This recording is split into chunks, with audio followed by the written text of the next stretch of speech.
ए समाज में तुझन सतनामी भगवा हुए है सूरवीर के कहानी वीरता के जे ए समाज के लिए अपन प्राण लगवाए हैं तथा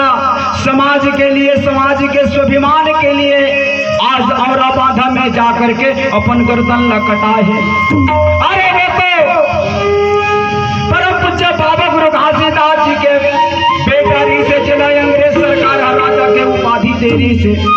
हमारे लिए मरे के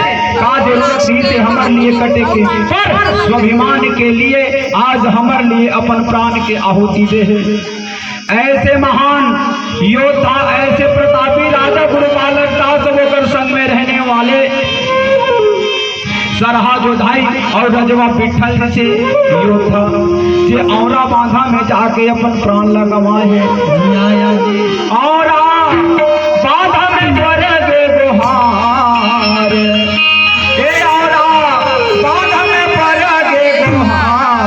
जागो सतना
बोलिए परम पूज्य गुरु घासीदास बाबा की